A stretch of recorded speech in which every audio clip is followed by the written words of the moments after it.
Bienvenidos a un nuevo Zona de Lectura, este programa de la editorial de la Universidad Nacional de Córdoba en coproducción con Canal 10 y la Prosecretaría de Comunicación Institucional. Bienvenidos, bienvenidas. Hola Pato, junto con Patricia Jalil y Luciana Mollino nos vamos a estar acompañando. Bueno, vamos a arrancar directamente hablando de libros y autores y les proponemos recibir a nuestra primera invitada. Su nombre es Adriana Bersellone. Es doctora en Derecho por la Universidad Nacional de Córdoba, investigadora en el programa de Ética y Teoría Política y coordinadora académica de la Maestría en Derecho y Argumentación de la Facultad de Derecho de nuestra universidad. Y es autora del libro Ética y Función Pública, estudios sobre democracia, transparencia y responsabilidad, publicado por la editorial de la Universidad Nacional de Córdoba. Adriana, bienvenidas a esta Zona de Lectura. Muchas gracias por acompañarnos. No, muchas gracias a ustedes por la invitación, a ambas. Nos metemos de lleno con tu Vamos libro. ahí. ¿Sí? Queremos conocer un poco de esta tensión que se plantea desde el título de tu libro, esto de ética y función pública. ¿Se pueden identificar límites éticos a la función pública, a la función de quienes nos representan en los ámbitos del gobierno, por ejemplo? Bueno, sí, en el grupo de investigación con el que escribimos el libro, que es una obra colectiva, ¿no? Es lo que intentamos hacer. Siempre que damos charlas de estos temas, lo primero que aclaramos es cuán difícil es hacer esta tarea, de identificar límites claros para guiar la función pública, las instituciones y las conductas de quienes se desempeñan dentro de ellas, ¿no?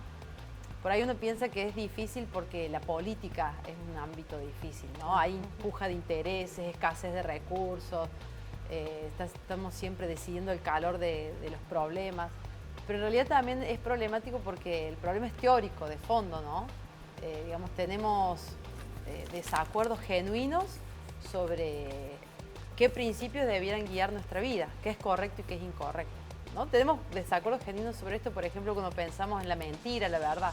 ¿Está bien o mal mentir? Hay excepciones, la mentira blanca, cosas de este tipo. Bueno, imagínate, hay más de 2000 años de biblioteca, de filosofía política, filosofía moral escrita sobre estos desacuerdos, diferentes teorías. Cuando intentamos trasladar esto y aplicarlo a la esfera pública, entonces surgen nuevamente estas discusiones, ¿no? ¿Y cómo ha ido evolucionando el concepto de ética a lo largo de la historia? Bien, en realidad, bueno, esta tensión que plantea el título, también, digamos, la historia de la relación entre moral y política o de la corrupción tiene su propia historia, ¿no? Podríamos escribir un libro sobre eso. No hay registros ya de la antigua Grecia, de Roma, ¿no? De personas que someten a sus súbditos y viven entre comodidades y riquezas. El medioevo también es digamos, es la historia del intercambio de favores por derechos, ¿no? Entre la nobleza y la iglesia, o los vasallos y la nobleza. Digamos, la historia también ha ido acompañando a las instituciones y reformándose. Quizá lo interesante es ver cómo han cambiado las prácticas de corrupción según el contexto económico, el capitalismo, las redes sociales.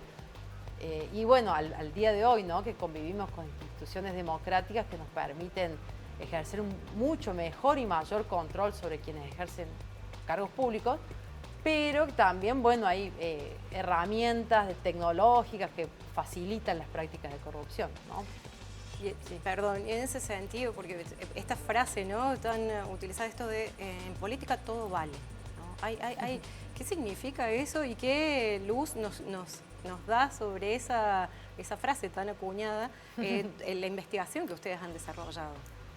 Sí, bueno, es una frase que se atribuye a una corriente de teoría política particular, ¿no? Que es la de que, bueno, ciertos fines públicos, procurar garantizar seguridad, estabilidad, pareciera que justifican el uso de cualquier medio. Creo que si miramos nuestra comunidad política y los acuerdos mínimos que tenemos, empecé hablando de desacuerdos, pero tenemos acuerdos, ¿no? Por ejemplo, tenemos una constitución que establece el sistema democrático republicano, tenemos organismos públicos que tienen fines concretos, el bien común.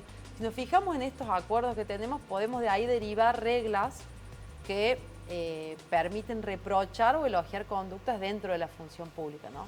Por ejemplo, cuando decimos, bueno, el Estado existe para garantizar bien común. Bueno, esta idea ya nos dice mucho sobre qué no vale, ¿no? Vamos a decir que en política todo vale, qué no vale, ¿no? Entonces, prácticas que tiendan a favorecer interés privado es una práctica que debe ser reprochada, ¿no? Por ejemplo, esta idea o esta práctica muy común de designar en cargos públicos a personas que vienen de ejercer cargos jerárquicos en empresas, a los CEOs, ¿no?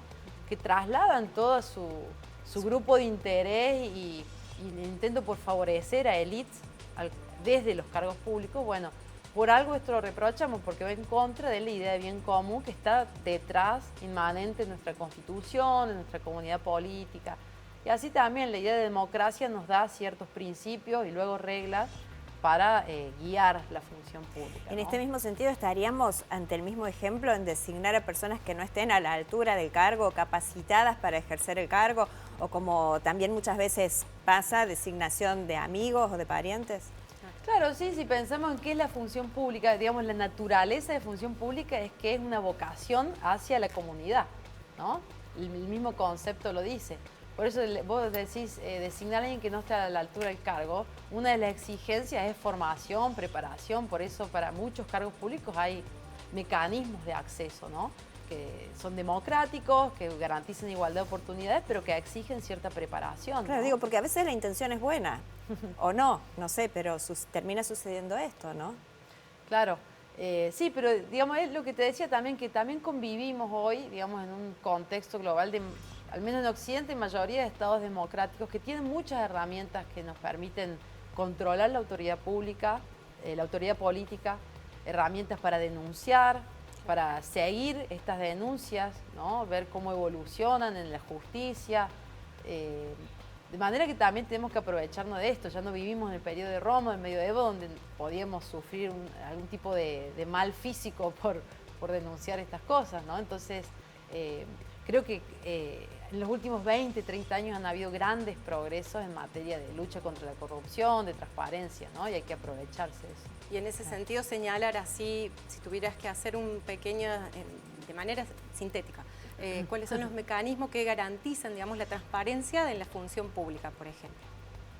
Bien, bueno, por un lado todo lo que tiene que ver con el acceso a la información pública, Sí. hay una ley de acceso a la información pública, agencias que trabajan para eso, portales que garantizan la rendición de cuentas públicas y que podamos acceder a cualquier dato de interés público que esté en manos públicas o privadas, recursos que podemos presentar para acceder a esa información. Las excepciones al principio de publicidad son muy limitadas y taxativas, ¿no? Secreto militar, secreto bancario, todo lo demás debe ser público y cualquier negativa tiene que ser justificada, ¿no? Claro. Y después en materia de organismos de control, hay, también, como te decía, en los últimos 20, 30 años se han desarrollado muchísimos novedosos organismos de control. La Oficina Anticorrupción a nivel nacional, ¿no?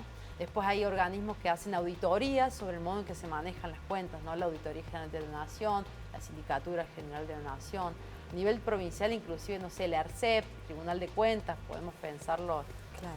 Creo que en realidad hay muchísimos, yo te decía, en democracia hay muchísimas herramientas. Quizá una deuda que tienen es que muchas todavía se las diseña muy ligadas al Poder Ejecutivo, ¿no? Claro. Por ejemplo, la Oficina Anticorrupción, la autoridad es designada y removida por el Claro, Ejecutivo. claro.